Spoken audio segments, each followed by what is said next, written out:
Hai, selamat datang di Navigasi TV. Di video kali ini kita akan membahas seputar asuransi kesehatan swasta dan pemerintah. Seperti apa? Ikutin terus ya, jangan di skip.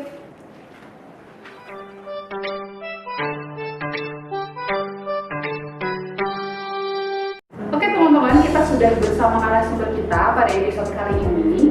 Dia adalah Kak Anggi. Hai. Gue adalah seorang insurance expert gitu. Nah, Kak Anggi, sebelum kita ngobrol tentang asuransi kesehatan, gimana kabarnya? Baik, luar biasa. Kesibukannya akhir-akhir ini? Kesibukannya lebih banyak online karena sekarang juga semua pekerjaan menjadi berbeda online. Masih tetap mengedukasi orang-orang di luar sana, apalagi ya sedang masa-masa seperti inilah. Jadi biasa ya perlu lebih banyak edukasi. Mobile ya, luar kota dalam kota. Luar kota dalam kota, antar kota antar provinsi. Antar kota dalam provinsi. Oke, kita mau ngobrolin tentang asuransi kesehatan. Oke. Enaknya tuh karena gini, gue dengar ada yang menyebutin dengan proteksi kesehatan, ada yang menyebutin dengan asuransi kesehatan. Menurut lo, enaknya tuh asuransi kesehatan kah atau proteksi kesehatan kah gitu untuk menyebutnya gitu? Jadi begini, kalau asuransi kesehatan, kata asuransi itu sudah banyak salah kaprah di luar sana. Dan beberapa orang dengar kata asuransi jadi anti. Padahal sebenarnya proteksi kesehatan itu bahasa itu tuh hanya dibuat untuk meluruskan pemikiran kita tentang asuransi kesehatan. Ya, sedangkan nama instrumen keuangannya sendiri memang asuransi. Betul. Oke, nah karena kan gini ya, yang tadi seperti kamu bilang, asuransi kesehatan itu agak punya image sendiri, khususnya di Indonesia lah gitu. Nah, kasih tahu pengertiannya nih yang mudah. Karena kan kalau misalkan dengar, lo bikin asuransi kesehatan nggak? Lo punya asuransi kesehatan nggak? Itu kan image-nya udah macam-macam. Kasih tahu dong ke kita pengertian tentang asuransi kesehatan yang mudah dipahami gitu. Karena tidak semua orang pasti akan langsung menerima atau mau mempelajari si asuransi kesehatan itu karena sudah ada beberapa image yang negatif. Ya, jadi asuransi kesehatan itu, yang namanya asuransi itu adalah tempat untuk memproteksi. Dia instrumen keuangan sama seperti deposito, sama seperti saham. Dia instrumen keuangan, bagian dari suatu perencanaan keuangan. Ibaratkan kalau kita punya satu bangunan. Bangunan itu adalah uang kita yang kita kumpulkan, makin lama makin tinggi, makin lama makin bagus kalau bangunan ya. Tapi dia harus punya fondasi yang kuat. Menurut pengalaman saya ya, fondasi yang kuat itu adalah dua. Satu dana darurat, yang satu lagi asuransi. Asuransi atau proteksi. Kesehatan, krisis cover ataupun jiwa. Jadi asuransi itu sebenarnya macam utamanya ada tiga. Ada asuransi kesehatan yang paling dasar. Ya betul. Lalu ada asuransi penyakit kritis dan ada asuransi jiwa yang akan keluar atau cair kalau misalnya kita meninggal dunia. Oke, jadi memang beda-beda gitu ya? Betul. Nah balik lagi, setinggi apapun gedung itu, kalau fondasinya udah bagus, kalau misalnya diguncang gempa sedikit, kerusakannya akan minim banget. Yes. Ya. Semakin bagus dia fondasinya, berarti dia akan semakin tahan dari segala macam bencana. Sama di dunia keuangan pun begitu. Pada saat fondasinya sudah kuat, dasarnya sudah kuat, silahkan kembangkan uangmu sebanyak mungkin. Kalau ada apa-apa, resiko-resiko yang terjadi di sepanjang hidup kita sudah ada dua pos ini. Jadi nggak takut jebret tiba-tiba jatuh, tiba-tiba runtuh apa yang sudah kita bangun tuh tiba-tiba hilang begitu saja kan. Rasanya ngebangunnya berapa lama kok hilangnya berapa detik gitu kan. Jadi agak ya sayang lah gitu. Oke, terkait berarti kalau misalnya aku nyebutnya proteksi kesehatan atau asuransi kesehatan itu sah-sah aja nggak sih? Sah-sah aja sih, sebenarnya sama aja. Cuman kalau saya memang selalu menjelaskan lebih ke proteksi kesehatan untuk meluruskan mindset. gitu. Karena ya ada beberapa pemikiran tentang asuransi kesehatan, asuransi yang salah di luar sana. Oke, jadi mungkin enaknya atau ya makin kesininya sih menyebut proteksi kesehatan itu mungkin jauh lebih positif kali ya. Iya, betul. Karena si asuransi memang sudah punya pandangan yang tidak semuanya positif. Iya, tidak semua positif. Saya nggak bisa menyalahkan orang yang punya pandangan positif, pandangan negatif ya. Karena memang di luar sana juga penjelasan tentang asuransi banyak yang simpang siur. Karena kita nggak ada sekolahnya. Gitu. Jadi hanya belajar berdasarkan apa yang perusahaan kami ajarkan. Gitu kan. Dan dimana itu kadang-kadang kalau kitanya sebagai seorang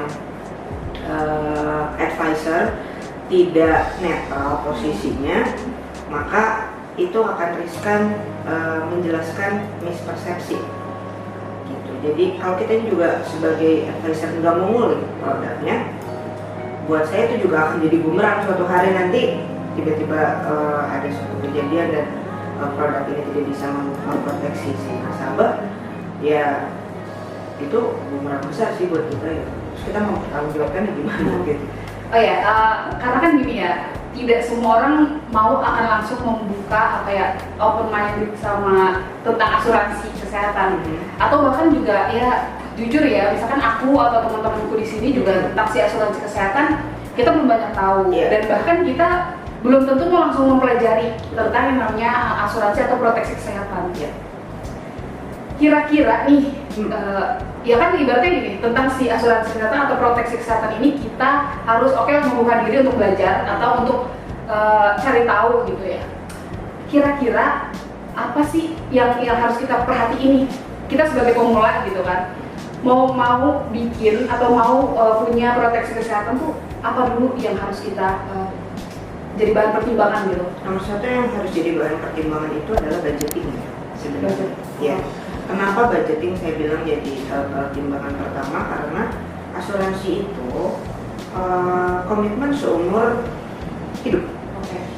Saya bisa bilang komitmen seumur hidup. Nanti di tengahnya ada penyesuaian, itu kan nanti diserahkan pada nasabah kan, keputusan nasabahnya. Cuman komitmen bayar itu adalah, kalau saya bilang ya seumur hidup. Kenapa seumur hidup? Jadi di luar sana, ini yang sering mispersepsi juga. Di luar sana itu banyak penjelasan bahwa bayar aja asuransi 10 tahun, setelah itu sampai meninggal nggak usah bayar lagi. Ada yang gitu? Ada. Tapi saya bersyukur ada di dalam lingkungan teman-teman ya, teman-teman yang sesama profesi ya. Itu kita cukup jeli gitu. Dan kita hitung-hitung ya nggak mungkin bayar 10 tahun itu bisa meng-cover seumur hidup. Jadi pasti tengah-tengah kita harus ada yang namanya top up untuk meng-cover pembayaran biaya asuransi yang harus dibayarkan gitu. Makanya kenapa saya perlu balik lagi kita lihat budgetnya, berapa budget yang kita punya untuk starting punya asuransi kesehatan. Oke, nah ini kan terkait budget ya. Jadi sebenarnya kita tuh nggak perlu takut untuk memulai memiliki proteksi kesehatan. Kita harus nyesuaiin juga sama budget kita nih. Ya kalau misalkan kita ibaratnya nih kita kerja terus kita punya gaji bulanan gitu, itu bisa menjadi tolak ukur seberapa besar budget yang kita keluarkan untuk proteksi kesehatan. Ya. Dan itu bisa konsultasi sama ibaratnya apa ya kalau di asuransi proteksi biasanya kan kalau misalnya di perusahaan asuransi itu ada tenaga pemasar atau agent. Ya, seorang agent yang baik bisa diajak diskusi tentang hal itu. Gitu. Dia akan memberikan insight sama calon nasabah tentang bagaimana dia mengatur keuangan, karena saya sih jujur ya, generasi saya dan di bawah saya itu adalah orang-orang yang tidak pandai untuk mengatur keuangan. Lebih mementingkan pleasure daripada planning untuk masa depan. Lebih senang mencicil di akhir daripada mencicil di awal gitu. Karena sebenarnya sama-sama mencicil, cuman mencicil di awal resikonya lebih kecil daripada mencicil di akhir. Iya. Kayak contoh nih, sebenarnya polis asuransi, harga polis asuransi per bulan itu tuh lebih murah daripada segelas kopi ini. Kalau kita hitung setiap hari kerja kita beli,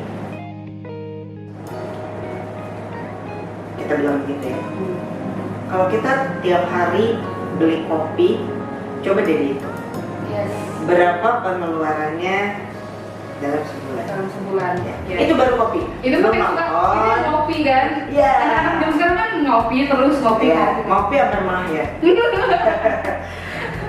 udah mah nggak ada proteksi kesehatan ya udah. Itu dia, itu sih. Jadi lifestyle juga berpengaruh. Bisa kita converting ke budget per bulan tuh sebenarnya kita bisa saving tuh berapa sih? Karena kita mesti bagi itu 2 pos, dana darurat dan proteksi. Ya. Oke, jadi memang kalau kita mau mulai untuk asuransi kesehatan atau proteksi kesehatan, kita sesuaikan dengan budget kita tiap bulan dan kita bisa konsultasi dengan agent. Betul. Jadi kita jangan takut gitu ya untuk oke lah jujur-jujuran aja kita per bulan itu mungkin punya uang berapa, punya budget berapa yang bisa kita jadikan uang itu nggak cuma terbuang-buang, tapi kita punya proteksi kesehatan. Ya. Setelah budgeting, apalagi yang menjadi poin untuk kita mulai memiliki proteksi kesehatan? Kebutuhan. Butuhnya apa? Jadi kan sebenarnya proteksi kesehatan itu kalau di segitiga kebutuhan asuransi itu dia adalah kebutuhan paling basic. Kenapa proteksi kesehatan itu kebutuhan paling basic? Orang di sekitar kita pada saat kita sakit, seberat apapun kita sakit, yang akan dia usahakan itu adalah kita tetap hidup. Iya. Walaupun kita punya asuransi jiwa 100M pun, akankah keluarga kita mau menukar nyawa kita dengan 100M? Apa-apalah dia mati dapat 100M, nggak mungkin. Jadi pasti walaupun ya keadaan kondisinya dokter misalnya bilang nih, ini kayaknya kalau bisa dipertahankan hidup kondisinya juga nggak akan baik, kualitas hidupnya akan menurun. Keluarga akan bilang nggak, ya udah deh dok ya mau bisa dipertahankan. Nggak mungkin kan? Kasih dok lakukan apa yang terbaik kayak di sinetron gitu. Lakukan apa yang terbaik akan kami siapkan. Nah bagian akan kami siapkan itu adalah pendanaan. Mempertahankan hidup seorang saat dia sakit dan berada di rumah sakit itu bukan hal yang mudah dan bukan hal yang murah. Iya. Gitu. Makanya kenapa asuransi kesehatan itu dijadikan yang paling bawah. Setelah itu baru cover penyakit kritis itu untuk ganti income orang sakit kritis. Biasanya dia tidak akan bisa bekerja lagi seperti dulu. Income-nya otomatis berkurang. Gimana biar income-nya tetap sama? Dia bisa nabung tetap sama. Ada namanya asuransi penyakit kritis, itu dikeluarkan, nanti itu bisa disimpan di sebuah instrumen keuangan sehingga hasilnya bisa menghidupi dia. Dan terakhir itu asuransi jiwa, di mana kalau misalnya dia meninggal cair uang. Gitu. Ini merujuk pada kebutuhan. Butuhnya yang mana? Kita harus sadar diri. Iya, jadi kita sesuaikan dengan kebutuhan kita. Betul. Karena nggak semua harus sama punya Iya. asuransi kesehatan yang ini atau asuransi jiwa lain. Iya, begitu. Budget, kebutuhan. Terus ada lagi yang paling penting adalah ini sih sebenarnya lebih ke personal ya. Karena yang terakhir ini based on data. Cari data tentang perusahaan asuransi. Perusahaan asuransi ada namanya RBC. Itu tuh kayak seberapa besar kesanggupan dia untuk membayarkan klaim di semua asuransi. Di semua asuransi kalian bisa browsing ya tentang RBC. Terus udah gitu tentang aset perusahaannya. Logikanya begini, makin besar aset perusahaan itu, makin besar kemampuan dia untuk bayar klaim. Tidak ada alasan dia untuk tidak membayarkan klaim. Iya. Jadi kita untuk sebelum kita mutusin menggunakan perusahaan yang mana, kita juga harus cari-cari tahu dulu. Iya. Si RBC sama aset perusahaan. Dan satu lagi, udah dapat perusahaannya, cari tenaga pemasaran yang tepat. Tepatnya apa? Tepat menjelaskan. Dan pada saat kita butuh, dia bisa diandalkan. Ya. Itu kuncinya. Karena kalau misalnya klaim asuransi gitu ya, kita sebutnya klaim, yaitu kita apa ya, kayak hak kita dapatkan dari si asuransi itu. Ya. Gitu. Klaim itu ada proses-prosesnya, dan yang paham tentang proses-proses itu adalah tenaga pemasarnya atau agentnya. Gitu. Makanya kenapa kita perlu agent yang betul-betul bisa kita andalkan. Selain untuk menjelaskan bagaimana si asuransi ini bekerja. Yes. Jadi nggak cuma telepon, nawarin. Iya. Dan harus hari itu juga. Waduh, kalau itu saya dulu pernah terjebak sama yang begitu. Pernah tuh? Pernah. Karena ada yang telepon. Karena ada yang nawarin terus ngejar-ngejar. Itu lagi yang jadi masalah. Mungkin itu yang bikin sudut pandang si asuransi kesehatan itu sedikit negatif. Betul. Gue pernah waktu itu pengalaman kayak gitu. Karena waktu itu aku sempat buka salah satu kartu kredit di salah satu bank. Karena kan kita sudah ngasih data kita dong ke si bank tersebut, and then dataku nyampe lah ke perusahaan asuransi, dan dia asal ibaratnya dia menawarkan melalui telepon. Kita nggak kenal perusahaan apa, kita belum cari-cari tahu, tapi udah ditelepon terus gitu kan. Kita belum bertatap muka, atau paling tidak ketika misalkan sekalipun misalkan aku memutuskan untuk buka proteksi kesehatan, paling tidak ngobrol secara langsung mungkin itu lebih enak ya. Jadi by phone, dan posisinya adalah gue nggak tahu apa gitu loh. Ibaratnya kayak bayar per bulannya itu berapa, apa aja yang kita dapetin, apa yang bisa kita dapetin ketika kita menggunakan si asuransi itu, dan itu ya bikin gue pribadi kayak reject telepon. Karena kan kapan ya mbak kira-kira kita bisa ngobrol lebih panjang lagi? Oh ya mbak, kemudian besok udah langsung telepon lagi. Jadi bener-bener kayak kapan ya mbak bisa ngobrol lebih panjang? Besok mbak, besok telepon lagi. Dan kitanya tuh masih belum, dan posisinya memang yang tadi menurut gue pribadi, kalau misalkan kita udah siap, kita akan belajar dulu nih. Kalau posisinya belum siap, ya kayak gue kemarin, gue belum siap, jadi mau nggak mau gue abaikan lah, bisa dibilang gitu. Sebenarnya kesiapannya, kebelum siapan itu karena ketidaktahuan. Nah, ya itu. Saya sangat memaklumi di luar sana itu banyak sekali tenaga pemasar yang mungkin cara memasarkannya agak kurang bersahabat ya. Dan yang dia kejar bukan pengertian dari calon nasabah itu sendiri, gitu. Itu yang membuat orang tuh nggak nyaman untuk berkonsultasi tentang asuransinya. Karena dari cara dia menawarkan juga kurang friendly gitu kali ya, atau gimana menurut lo? Kadang tuh friendly ya. Okay. Tapi gimana sih kita bisa merasakan kalau tendensi orang ini ada maunya? Oh iya. Atau dia memang dia mau kita konsultasi, kita kasih jalan keluar, kita kasih solusinya, kita sesuaikan dengan budget yang dia punya dan kita tidak memaksakan hitungan kita. Itu akan lebih, buat saya ya, tujuan mengedukasi orang tentang asuransi atau keuangan, yaitu apa yang harus mereka dapetin, bukan apa yang harus saya dapetin gitu. Iya sih, dan itu kan juga berpengaruh sama si ibaratnya nih si nasabahnya, dia tuh ngerasa butuh atau enggak gitu kan? Iya, betul. Menyadarkan orang bahwa orang tuh punya kebutuhan itu. Dan tidak semua akan sadar bahwa dia tuh sebenarnya butuh. Iya, dan kadang-kadang yang muda-muda ini suka cuek. Yang umur 20 nih, fresh graduate, umur berapa ya? Fresh graduate? 23 tahun. Begitu punya gaji, pengennya apa sih? Ya nongkrong. Pengennya nyicil iPhone, pengennya nyicil motor, nyicil mobil. Iya. Orang tuh bisa begitu impulsifnya terhadap cicilan, tapi jarang loh orang impulsif sama asuransi.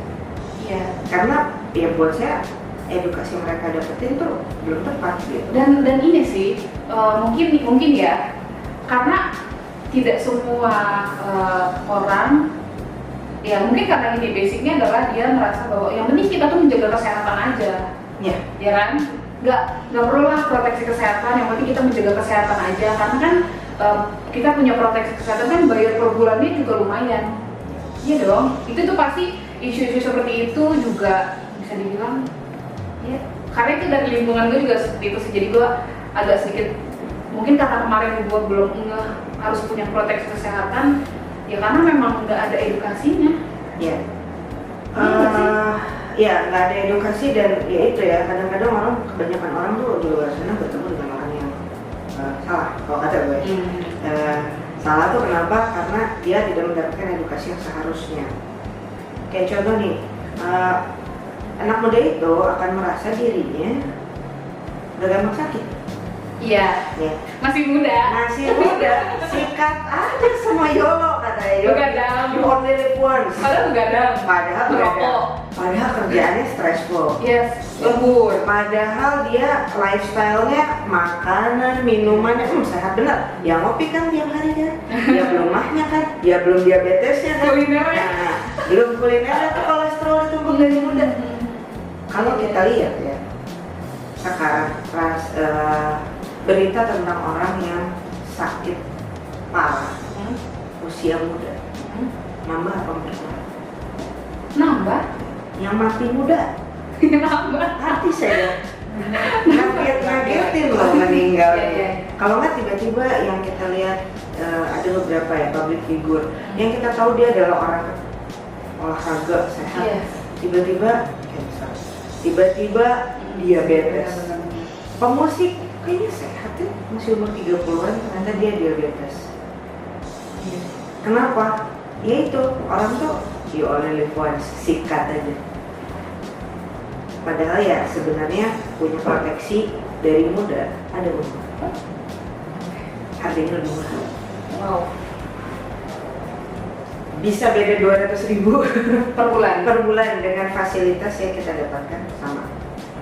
Dari muda. Dari muda. Dan jadi ini videonya harus banget ditonton sama anak muda sebenarnya. Sebetulnya saya sih pengennya ditontonnya dari 25 ke bawah. Terus kenapa?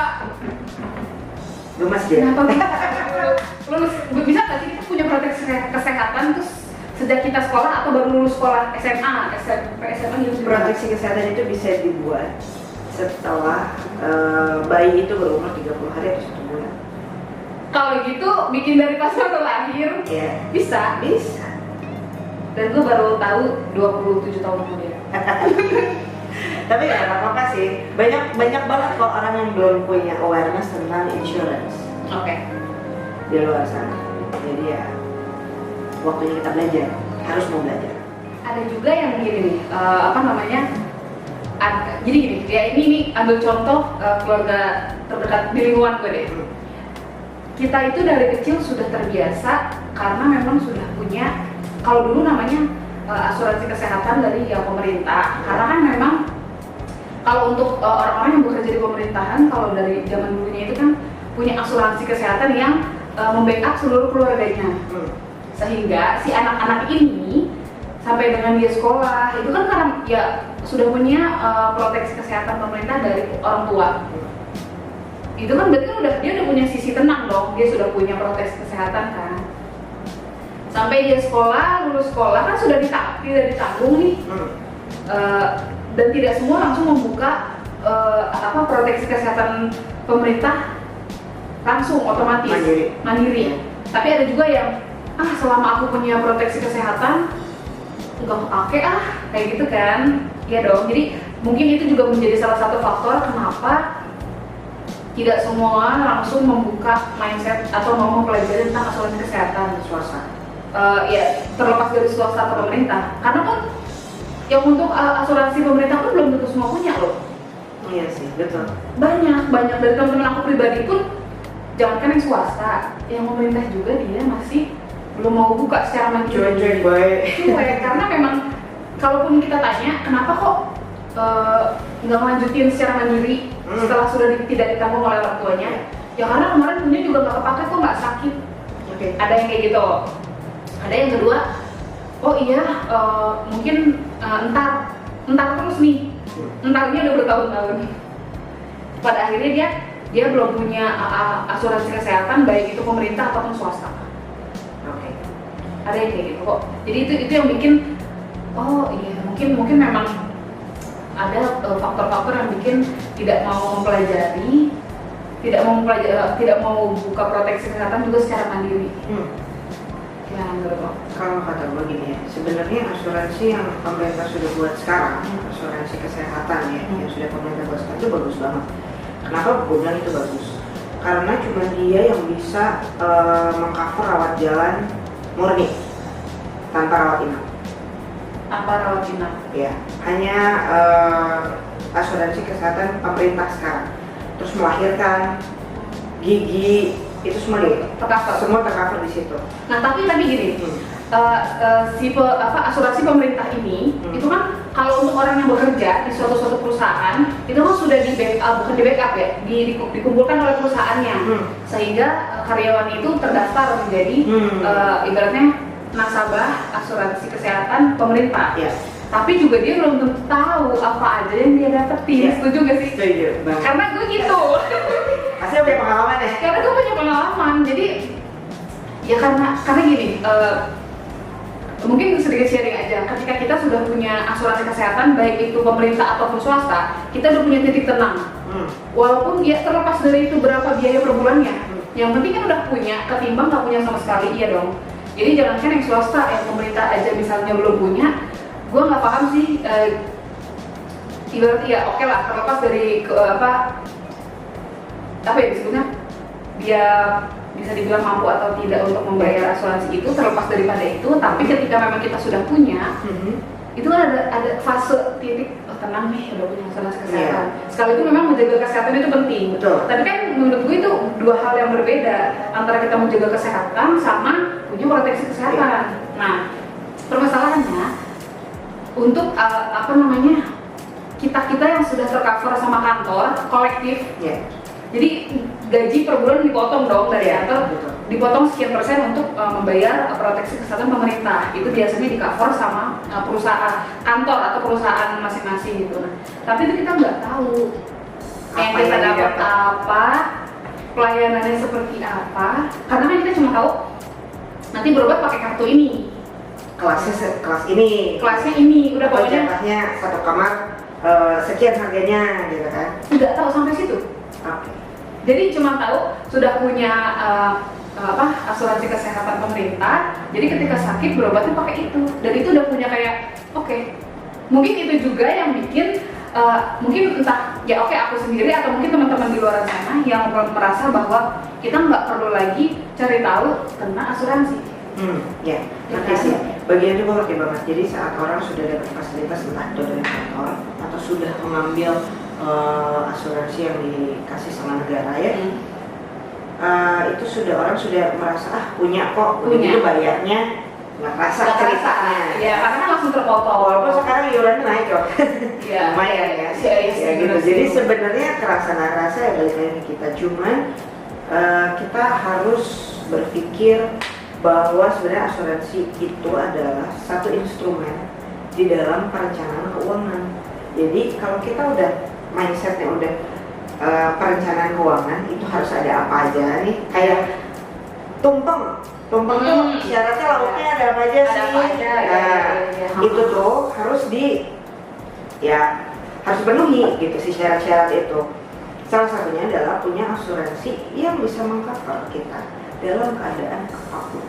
Terlepas itu swasta atau pemerintah ya? Terlepas itu swasta atau pemerintah. Bagusnya yang punya pemerintah itu semua tercover. Ya. Kalau yang swasta, kantor, itu juga semua tercover. Tapi balik lagi, kantor itu kan memberikan itu sebagai komplimen untuk karyawan. Komplimen loh, bukan jaminan. Karena kalau jaminan, apapun yang akan terjadi sama lo, habis berapapun lo sakit, perusahaan akan bayar. Dan coba dicari tahu, jangan berdasarkan kata saya, jangan berdasarkan katanya. Coba cari tahu dengan data berapa besar perusahaan yang menjamin 100% kesehatan tanpa plafon kepada karyawannya. Karena gini, mungkin beberapa orang belum punya pengalaman berhadapan langsung dengan bilik rumah sakit, makanya merasa aman. Iya. Coba cari tahu, atau makanya saya boleh, karena saya selalu simpen billing-billing nasabah saya. Mau sakit apa? Diare, demam berdarah, mau yang sakit yang standar-standar aja, sakit-sakit makan itu buat anak muda kayak kita mah itu kan larinya kalau nggak ke diare ke muntah-muntah ya. Masuk ke rumah sakit diare aja. Diare itu kalau masuk kamar sendiri atau VIP 4 hari rawat lah, 4 hari rawat itu billingnya nggak akan kurang dari 15 juta. Diare ya, pas bayar diare lagi gitu. Ini gimana diare? Antara mau pingsan gitu. Ya, atau gini, pada saat kita sakit nih, terus kepikiran itu gini, aduh ini plafon gue cukup nggak? Aduh ini plafon gue cukup nggak? Aduh ini mesti tindakan ini cukup nggak? Oh itu untuk yang punya asuransi tapi dia masih Ya, tapi dia nggak tahu itu asuransi apa, entah asuransi perusahaan. Oh karena nggak belajar. Iya, atau asuransi dan nah ini, kalau kita pakai asuransi pemerintah, ya, kita harus tahu betul peraturan apa yang sedang berlaku di bulan itu. Nah itu permasalahannya, karena kita tuh mindset, mungkin tak ya, terserah sih mindset teman-teman seperti apa, tapi kalau mindset aku pribadi, sudah punya tenang dan nggak baca-baca peraturan bulan ini berubah ketika bulan depan kita klaim, mbak ini tidak tercover ya, terus marah-marah dan segala macam, bisa aja dong terjadi hal-hal kayak gitu. Itu tuh ujung-ujungnya yang susah lagi itu siapa sih? Selain pasien, apa sih keluarga? Dan yang disalahin sih ya, perusahaan terlepas itu, ini asuransi kesehatan pemerintah tuh gini, swasta tuh gini, jadi padahal kitanya nggak update, kitanya nggak mau belajar. Dan kebanyakan dari orang kita itu kalau ya kurang teliti ya, kurang mau membaca. Ya itu penting banget sih. Sebenarnya kayak kita cari tahu, kita membaca, dengan cara kita mencari tahu tuh kita akan jadi pinter. Di saat kita ketemu agent yang atau tenaga pemasaran yang kurang tepat, saringan itu dari kita. Iya. Kita mau terima itu apa enggak? Apa enggak gitu. Nah, balik lagi, kenapa sih kita ngomonginnya sakit gitu? Kenapa sih orang tuh harus prepare buat sakit? Padahal siapa yang mau sakit? Emang nggak ada yang mau sakit. Tapi pertanyaan adalah satu, kamu tahu nggak kapan kamu bakal sakit? Ya. Yang kedua, kamu tahu nggak bakal kamu sakit apa? Yang ketiga, tahu nggak bakal habis berapa? Terlepas daripada itu, jadi mungkin penekanannya adalah terlepas kita mau buka si asuransi itu, baik itu perusahaan atau pemerintah, kita tuh mesti tetap update, karena kan si proteksi kesehatan itu bukan satu kebutuhan, iya nggak sih? Sebenarnya kebutuhan primer kalau kata gue. Iya kan? Iya. Dan asuransi kesehatan ini, atau kalau misalnya yang bagus di zaman sekarang tuh proteksi kesehatan itu nggak banyak yang mau berusaha untuk cari tahu. Betul. Padahal kan sebenarnya kalau kita udah mempelajari nih, contoh nih, misalnya kita sudah merasa cukup dari yang kantor gitu, atau dari perusahaan fasilitas perusahaan, yang mesti kita jadikan pertanyaan lagi itu adalah kita akan terus kerja di situ nggak? Ya. Terus kerja di situ kan keputusannya mesti dua arah, antara dari kita atau dari perusahaan. Ya, kalau tiba-tiba perusahaan tidak memutuskan kita untuk bekerja di situ lagi, terus siapa yang akan tenangin kita kalau kita ada apa-apa? Makanya kenapa tetap harus ada pertimbangan untuk belajar tentang asuransi swasta. Gitu. Harus ya? Harus. Ya paksa sedikit lah untuk apaan sih asuransi? Karena kadang-kadang kita tuh cuma mikirnya gini, punya proteksi kesehatan tuh berapa sih biaya per bulan? Oh sekian, oh ya mampu lah bayar, cukup bayar. Kadang-kadang cuman kalau kamu berapa proteksi kesehatan kamu? Sebulan sekian, aduh gue gak mampu, misalnya gue belum bisa, yaudahlah gue gak usah punya, penting gue jaga kesehatan. Padahal kan ya yang tadi awal banget yang sempat kamu tekanin bahwa punya proteksi kesehatan itu lebih baik semudah mungkin. Iya betul. Semudah mungkin karena ya lebih murah jatuhnya. Karena yang menentukan harga premi asuransi itu ada 3. Satu usia, 2 jenis kelamin, yang ketiga adalah merokok atau tidak merokok. Si perusahaan asuransi swasta itu. Asuransi swasta ya. Kalau misalnya asuransi pemerintah kan pokok rata. Balik lagi, ini masalah kamu mau jujur sama diri kamu sendiri atau enggak? Atau kamu mau menutupi atau kamu mau denial? Kalau kita mau pakai asuransi perusahaan atau asuransi pemerintah, fasilitas yang diberikan, aturan yang diberikan itu kan tidak se-fleksibel kita yang memilih. Karena kan memang sudah ada, jadi kita sudah mengikuti dari apa yang sudah mereka tentukan. Betul. Kalau kita mau naik kelas gimana? Bayar aja selisihnya. Oke. Keluar Kalau lagi. selisihnya masih 4-6 juta dan kita mengorbankan dana darurat kita, mungkin masih bisa kena. Pertanyaan saya adalah kalau selisihnya di atas 50 juta, karena itu kan akumulasi. Yang namanya sakit itu kan hitungannya per hari, dan banyak sekali item-item yang orang tuh nggak tahu di luar sana apa sih yang dibayarin sama asuransi. Iya, dan kita pun kadang-kadang nggak mau sedetail itu untuk cari tahu. Ya, padahal sebenarnya Harusnya ya, harusnya benar-benar. Dan mungkin ini ya serunya adalah ketika orang-orang masih masa bodoh sama si asuransi kesehatan ini untuk tahu detailnya, ngerasa seneng aja sih ketika kita kita luangin waktu dan kita belajar tentang asuransi, baik itu pemerintah maupun swasta. Karena menurut gue pribadi ini hal yang penting, kebutuhan, dan nggak bisa kalau nggak dipelajarin, nggak bisa belajar itu ketika emang bertabrakan. Jadi ketika emang kita pakai, ini tidak bisa diklaim, ini tidak tercover, atau kalau mau naik kelas ini harus bayar selisihnya sekian per hari. Dan itu tuh bertabrakan pada saat kita sakit. Atau judulnya gini, ini asuransi, asuransi biasanya orang-orang yang telemarketing bilangnya asuransi. Ini asuransi kesehatan, sudah diproteksi kalau rawat inapnya. Pas kita klaimin ternyata itu santunan harian rawat inap, itu beda. Beda lagi dengan biaya rumah sakit harian. Iya. Jadi ada dua nih, ada satu santunan harian aja, yang satu lagi kalau kita masuk rumah sakit segala macam kebutuhan kita di rumah sakit itu dibayarin. Dan itu harus kita teliti dong. Betul. Jadi nggak cuma dengar tercovernya ini, tenang gitu kan. Dan jangan termakan janji-janji manis. Ya emang kitanya harus teliti sendiri ya, teliti.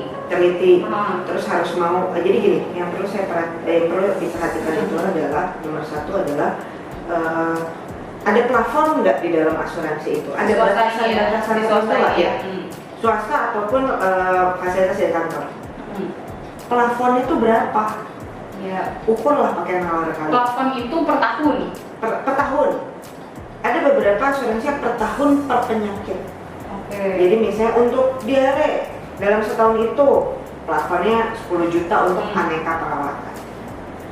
Kalau kita perhatiin billing rumah sakit, 60-70% itu bukan biaya kamu, tapi yang lain-lain.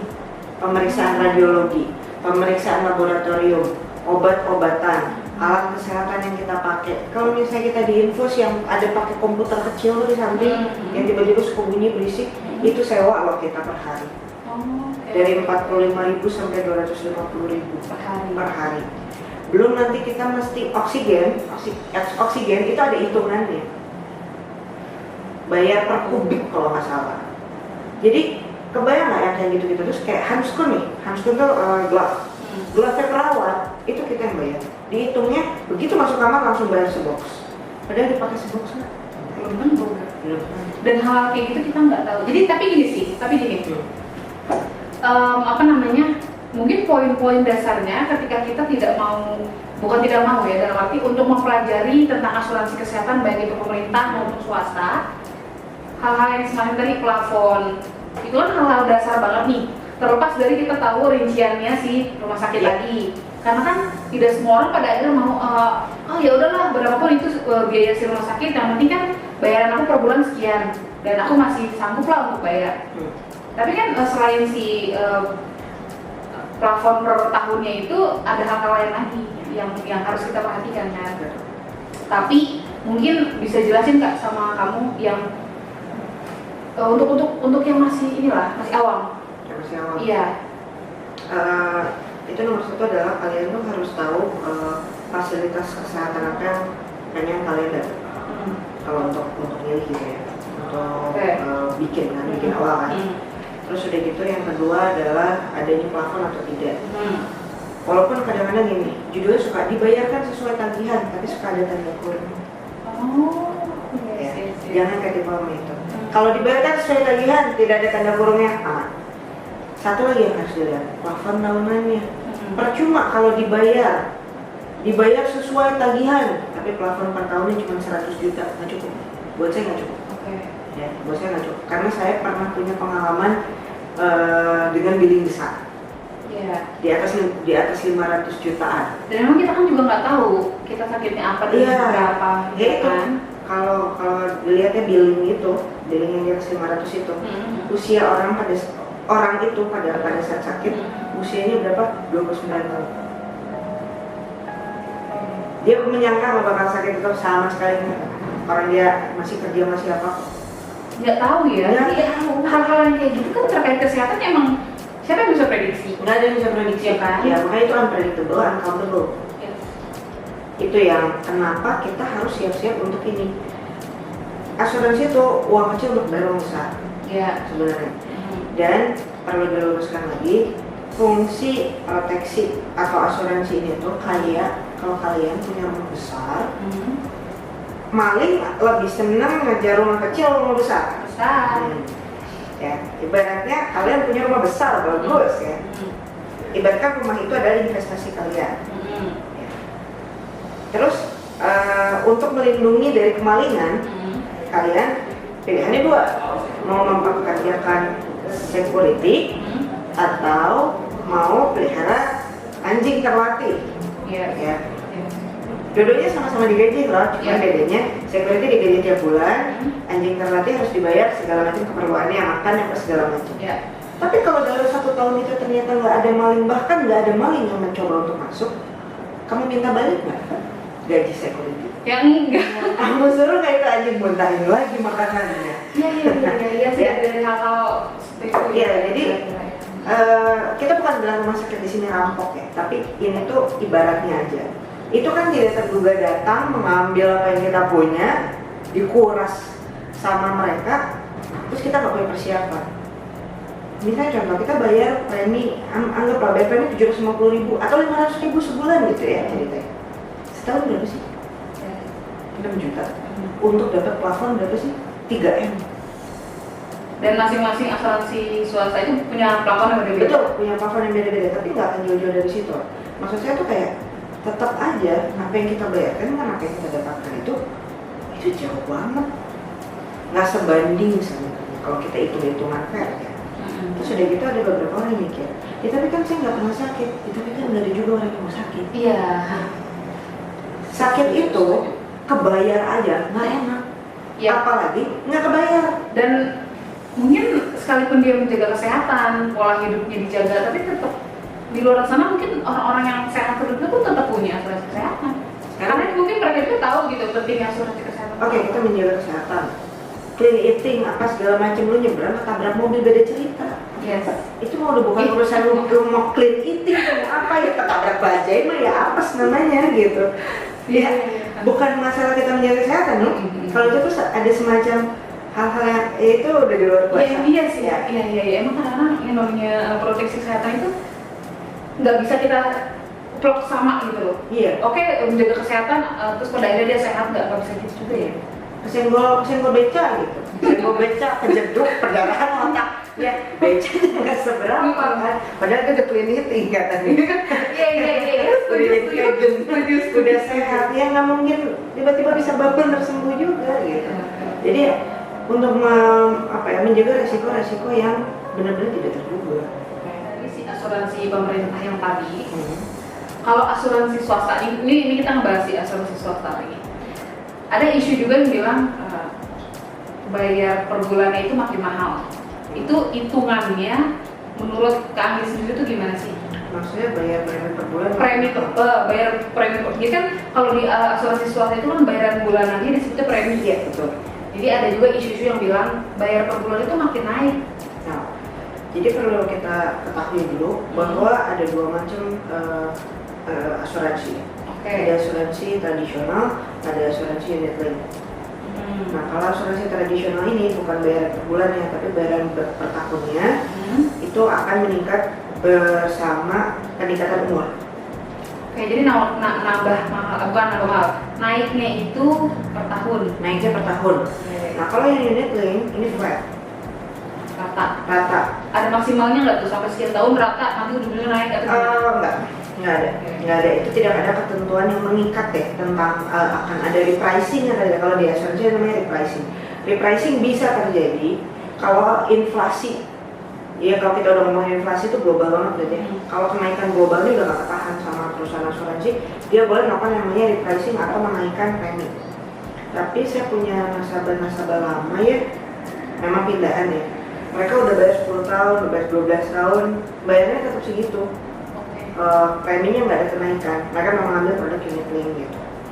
Nah, unit link ini yang biasa digandingkan sama investasi, di mana orang sering sekali salah kaprah tentang investasi di asuransi. Sebelum kita ngebahas yang masalah investasi ini, untuk yang kenaikan premi itu kan tadi ada dua macam itu ya, yang naik per tahun dan yang flat. Apakah di semua asuransi swasta ini akan punya dua metode ini, atau hanya di beberapa perusahaan tertentu? Di semua. Di semua. Jadi memang sekalipun kita ngambil juga kita pelajarin lagi nih. Betul. Yang flat, yang bayarnya tidak ada kenaikan, atau yang naik per tahun. Dan jangan lupa dipelajari juga baik buruknya ya, karena dua-duanya sama-sama ada baik, maksudnya ada sisi baik dan ada sisi buruk. Tapi ya balik lagi sisi baik buruknya bergantung sama sahabat ya. Nah terlepas daripada itu tadi kita nyambung sedikit yang singkat aja yang terkait si investasi tadi. Jadi isu-isu di luar sana itu gimana sih? Jadi gini, orang tuh sering sekali diiming-iming nabung bonus proteksi kesehatan. Ada salah. Yang betul itu adalah mindsetnya adalah proteksi kesehatan, bonus ada uang kembalian. Di mana-mana uang kembalian itu kita bayar 100.000. Kembalian nggak mungkin 100.000, itu namanya gratis dong. Ya. Kembalian kan pasti 99.000, 98.000. Karena investasi di asuransi itu bergantung pada nilai unit, di mana nilai unit itu naik turunnya nggak bisa dikendalikan. Bukan perusahaan asuransi yang mengendalikan. Tapi itu ngikutin harga saham dan segala macam. Orang tuh mikirnya investasi. Jadi pertama kali kita kasih tenaga pemasaran ngasih ilustrasi. Biasanya ilustrasi itu ada tabel. Jadi setelah sekian tahun uang kita ada berapa perkiraannya. Setelah sekian tahun uang kita ada berapa perkiraannya. Nah orang tuh selalu ngomongin uang saya nantinya jadinya berapa. Padahal kan esensi asuransi itu bukan mengembangkan uang, tapi menjaga uang yang lagi kita kembangkan di tempat lain. Tapi berarti mungkin ada yang mengira bahwa si investasi ini uangnya nambah, betul? Ya berbunga gitu. Padahal sebenarnya tidak seperti itu. Padahal tidak seperti itu hitungannya.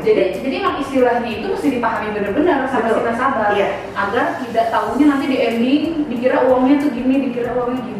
Yang dimarah-marahin tenaga pemasar dan orang tuh selalu merasa asuransi itu penipu. Masalah utamanya rata-rata 80% masalah utamanya itu adalah di nilai tunai ini. Padahal mereka tidak paham bahwa investasi di asuransi itu fungsinya apa. Dan nasabahnya kurang bertanya jelas kepada si tenaga pemasar, dan bisa jadi juga tenaga pemasarnya tidak menjelaskan secara real atau tuntas. Betul. Jadi kayak nanggung, oke, aku pokoknya oke gitu kan. Sugarcoating. Jadi memang untuk terkait si asuransi kesehatan ini kita benar-benar harus fair gitu, dua belah pihak gitu. Jadi nanti yang kita bayarkan sekian, yang kita dapatkan sekian. Ya kan? Betul. Dan kalau misalnya di ilustrasi itu ada investasi nilai tunai nanti setelah sekian tahun sekian, itu tuh nggak bisa jadi pegangan.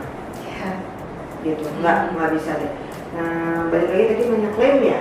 Klaim. Kita bahas klaim. Klaim kenapa banyak yang susah pencairan? Dan atau bisa juga jadi sudah punya asuransi kesehatan si swasta. Kalau si pemerintah itu kan memang kita tinggal dari caranya itu kayak kita datang sakit kita bilang punya asuransi pemerintah. Tapi kalau yang si asuransi swasta kadang-kadang bingung cara makainya. Kayak gitu gimana? Nah sebenarnya itu perlu kita ketahui dari awal. Begitu kita dijelaskan sama tenaga pemasar, kalau kita memang nggak tahu cara pakainya, tanya sama tanya sebelum dia benar-benar deal. Jadi gini, kalau misalnya kita mau deal punya asuransi itu, kita harus benar-benar sudah tidak ada pertanyaan tentang konsep, tentang cara kerja dan lain-lain. Gitu, karena proteksi kesehatan juga ada banyak macam ya. Jadi contoh nih, ada seorang ibu datang ke rumah sakit, terus dia sakit, terus dia punya kartu berobat cerita. Dia tahunya bahwa dia punya asuransi kesehatan. Yang terjadi adalah pada saat dia kasih asuransinya, tiba-tiba dibalikin ke rumah sakit. Ini nggak bisa dipakai sekarang, sistemnya reimburse dan hanya dibayarkan santunan hariannya saja. Ya. Jadi kadang-kadang kenapa klaim tidak cair? Nomor satu, bisa karena produknya tidak sesuai pada saat dipakai. Yang nomor dua, itu kita mesti lihat juga polisnya dalam kondisi aktif atau tidak. Yang ketiga, itu biasanya ada ketentuan-ketentuan yang menyebabkan klaim itu nggak bisa cair. Contoh yang tadi itu masa tunggu, penyakit-penyakit dalam masa tunggu. Ya kan memang sih kekhawatiran itu kadang-kadang udah punya asuransi swasta yang tadi belum paham cara klaimnya, dan mungkin ada juga yang segan untuk menghubungi tenaga pemasar, atau bahkan ketika dia menggunakan asuransi swasta yang dia tidak bertemu langsung dengan tenaga pemasarnya dan dia punya kesulitan ketika mengurus pada saat dia sakit itu. Saran lo gimana tuh untuk menanggapi hal itu? Nah itu kalau saran gue sih tetap apapun yang terjadi lo harus berkontakan dengan tenaga pemasar. Harus, karena kunciannya di situ. Sekalipun ditawarin merupakan melalui telepon. Nah kalau misalnya melalui telepon itu kelemahannya adalah kita mesti datang ke jadi biasanya ditawarin telepon itu adalah bank assurance, jadi asuransi menggandeng bank. Enaknya adalah cari aja banknya, pasti di situ ada counternya. Jadi beberapa asuransi mereka kerjasama sama bank, gitu. Tapi yang nggak enaknya adalah kalian mesti ngurus segala macam itu sendiri. Ya, yang berarti adalah bingung juga kadang-kadang. Form ini kasih kemana, ini kasih kemana, karena ada beberapa form yang harus diisi sama kita dan beberapa form yang harus diisi sama dokter. Makanya kalau nggak ada tenaga pemasarnya bingung. Nah, memang paling enak itu adalah cari tenaga pemasar yang memang bisa diandalkan, karena harusnya nasabah itu cuma perlu duduk manis nunggu uang klaimannya cair. Harusnya segampang itu. Tapi karena ada beberapa hambatan dan tidak semulus itu yang bikin atau yang membuat masyarakat itu agak sedikit malas untuk berhubungan dengan asuransi kesehatan swasta. Ya pengalaman tentang klaim yang nggak cair. Saya sakit tapi kok klaimnya malah nggak cair, katanya ditolak. Harusnya ditolak itu ditanya alasannya kenapa, dan nasabah berhak untuk tahu. Kita bisa telepon call center, tanya kenapa sampai nggak cair. Nanti sama mereka akan dijelaskan. Terus udah gitu, ya itu balik lagi, kita harus jadi nasabah yang pintar, karena sebenarnya semua itu tertuang dalam satu buku polis. Jadi buku polis semua ada semua ketentuan lengkap. Tapi harusnya tenaga pemasar udah menjelaskan dengan singkat, jadi mudah dipahami sama nasabahnya. Apa yang harus dia lakukan? Sejauh ini klaim yang saya urus sih nggak ada yang nggak cair ya. Gitu, selama memang segala ketentuan dan aturan-aturannya diikuti dengan baik, itu harusnya klaim cair. Karena nggak ada alasan asuransi tidak membayarkan klaim kalau semua itu sudah sesuai dengan ketentuan gitu. Mungkin untuk hal yang seperti ini mungkin kekhawatiran masih sedikit tinggi ya di luar sana. Luar biasa banget sih. Aku tuh senang banget untuk mempelajari tentang ini, dan sampai sekarang kalau aku pribadi ya masih mempelajari baik itu yang pemerintah maupun yang swasta. Karena kalau dari kemarin-kemarin kan memang sekedar punya, terus kita masih belum baca dengan jelas lah. Tapi mungkin kedepannya untuk aku dan untuk teman-teman, yuk kita pelajarin tentang asuransi kesehatan, baik itu swasta maupun pemerintah. Pesan-pesan terakhir untuk teman-teman, pertama untuk yang belum punya dulu. Untuk yang belum punya, mulai bikin perencanaan keuangan yang benar dengan fondasi yang kuat. Diingat lagi fondasinya apa, terus baru kalian boleh merencanakan keuangan untuk selanjutnya. Yang kedua, cari tenaga pemasar yang memang mau menjelaskan sampai kita betul-betul paham. Tapi kita juga harus mau cari tahu Ya. Jadi jangan hanya mendengar dari sisi si tenaga pemasar. Mau tidak mau dia adalah tenaga pemasar. Saya juga mau tidak mau adalah tenaga pemasar yang punya kepentingan. Ya. Tapi alangkah baiknya kalau kita cari tahu sendiri juga, karena sebenarnya hal kayak gini sudah bisa kita cari pakai smartphone kita yang lebih sangat mahal, betul? Iya, betul. Ya. Jadi cari tahu juga, cross check juga sama tenaga pemasarnya, kayak tenaga pemasar bisa diandalkan. Jadilah nasabah yang pintar. Yang penting adalah pikirkan tentang proteksi kesehatan itu sedini mungkin. Sedini mungkin. Sedini mungkin. Nah, itu untuk yang belum punya. Kalau untuk yang sudah punya, tapi dia belum mempelajari. Untuk yang sudah punya, belum mempelajari atau bahkan saya sering kali ketemu sama orang yang saya tanya, butuh asuransi? Oh enggak, saya udah punya asuransi. Oh isinya apa? Saya lupa. Jangan takut untuk minta review polis. Jadi kita review lagi polis apa yang kita punya masih relevan nggak untuk zaman sekarang? Karena kadang-kadang gini, udah ada proteksi kesehatan. Oh udah. Tapi kamarnya 300.000. Perlu berpikir ulang sih karena fasilitas kesehatan itu tiap tahun harganya naik cukup signifikan. Kalau saya pribadi sama nasabah-nasabah saya suka kasih mereka PR, kita 2 tahun sekali kita review ya. Polisnya masih bisa relevan nggak dengan fasilitas kesehatan zaman sekarang, harganya, kelas kamarnya dan lain-lainnya itu masih oke nggak? Kalau perlu upgrade, nanti cuma tinggal saya tanya, perlu nggak upgrade? Kalau nasabahnya merasa nggak deh, saya cukup dengan segini, saya cuma tinggal kasih tahu oke, kalau misalnya pakai segini resikonya adalah bla bla bla. Jadi nomor 1 adalah review polisnya. Review polis. Ya, review polis. Terus kalau mau tanya, sebenarnya tanya sama tenaga pemasar, walaupun itu berbeda perusahaan, inti produknya itu pasti sama. Jadi nggak ada alasan untuk orang tidak menjawab gitu sebenarnya. Gitu. Terus kalau misalnya udah punya juga, cek lagi agennya masih aktif nggak. Kalau agennya nggak aktif, cepat-cepat cari agen yang masih aktif. Karena kalau ada apa-apa, agak seru ya. Kalau misalnya nggak ada yang ngurusin gitu. Kalau ternyata ada yang perlu diurus. Walaupun sebenarnya sistem si asuransi itu begitu kita masuk rumah sakit itu sistem sudah berjalan. Tapi kan mungkin ada beberapa harus reimburse, atau ada fasilitas-fasilitas lain yang ternyata kok yang ini nggak cover nih, kenapa gitu. Itu kan perlu kita tanyakan sama tenaga pemasar gitu. Iya. Atau yang tadi gue dapat tangkap sih untuk yang terakhir ini, jangan takut untuk belajar atau jangan takut untuk membuka si asuransi kesehatan swasta. Iya. Kalau untuk terkait asuransi kesehatan pemerintah, dari sisi lo sendiri sebagai expert insurance, kita harus punya, karena kita bisa mengalihkan sebagian risiko yang tidak ditanggung sama asuransi swasta ke asuransi yang pemerintah kasih. Karena mau tidak mau asuransi pemerintah paling lengkap. Gitu. Jadi sebenarnya dua-duanya bersifat komplementari.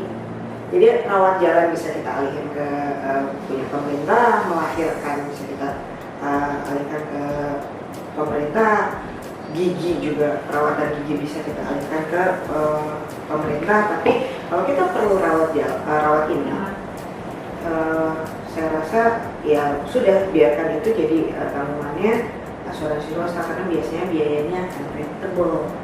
Gitu. Dan kalau kita lagi rawat inap kan, apalagi kalau situasi gawat darurat, harus penanganan terbaik yang kita dapatkan ya. Jadi jangan sampai ada batasan-batasan yang membuat ternyata nanti nyawa kita nggak ketolong atau apa gitu. Jadi sebenarnya dua-duanya perlu punya. Gitu. Ada lagi nggak yang mau kalian sampaikan? Mungkin ada poin-poin terlewat atau ada satu hal lagi yang ini mesti tahu nih teman-teman. Jangan tergiur investasi di asuransi itu gitu. Karena banyak orang terjebak di situ. Jadi harus kita betul-betul pahami investasi di asuransi itu fungsinya apa dan bagaimana cara bekerjanya, sehingga tidak ada kekecewaan di kemudian hari. Apalagi kalau misalnya ternyata nilai tunai di investasi asuransinya mau dipakai menyekolahkan anak, dimana kalau anak itu kita punya uang, nggak punya uang harus tetap sekolah. Gitu. Jadi jangan sampai rencana Anda buyar di kemudian hari hanya karena ketidaktahuan akan hal kecil gitu. Jadi jangan tergiur sama investasi. Oke. Karena pada dasarnya asuransi adalah proteksi. Ya, seru banget sih, parah. Senang kali, aku pribadi senang banget bisa ada kesempatan untuk ngobrolin terkait asuransi kesehatan. Teman-teman mungkin sedikit poin-poin kalau dari sisi aku pribadi terkait asuransi kesehatan. Menjaga kesehatan itu memang penting, tapi tidak bisa disamakan dengan kita tidak punya proteksi kesehatan. Jadi ini sepertinya dua hal yang berbeda. Coba nanti teman-teman silakan review sendiri. Dua hal ini berbeda. Jadi kita menjaga kesehatan juga memang wajib gitu. Memang ini harusnya sih setiap orang juga memang menjaga kesehatan. Tapi dengan punya proteksi kesehatan, ini tuh punya titik aman atau punya titik tenang tersendiri untuk teman-teman. Nah, selain itu maupun asuransi kesehatan yang pemerintah ataupun swasta itu bebas disesuaikan dengan kemampuan finansial teman-teman dan kebutuhan dari teman-teman gitu. Yang penting jangan sampai benar-benar tidak punya asuransi kesehatan. Gitu.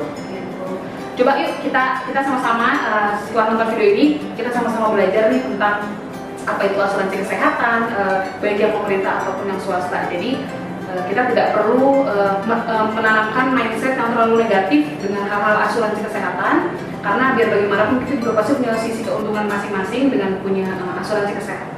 Kita review lagi, kita cari tahu lagi, dan kita lihat lagi kita butuh nggak sih punya proteksi kesehatan. Gitu ya Kak Anggi. Kak Anggi, terima kasih banyak, sehat selalu. Mudah-mudahan bermanfaat untuk teman-teman yang nonton. Ya, mungkin itu aja teman-teman untuk episode kali ini. Terima kasih banyak nih udah nonton sampai selesai. Jangan lupa terus nih dukung Navigasi TV untuk berkarya di YouTube dengan cara klik like, comment, share, dan subscribe. Saya Novi Orange undur diri dan Anggi. undur diri. Sampai jumpa.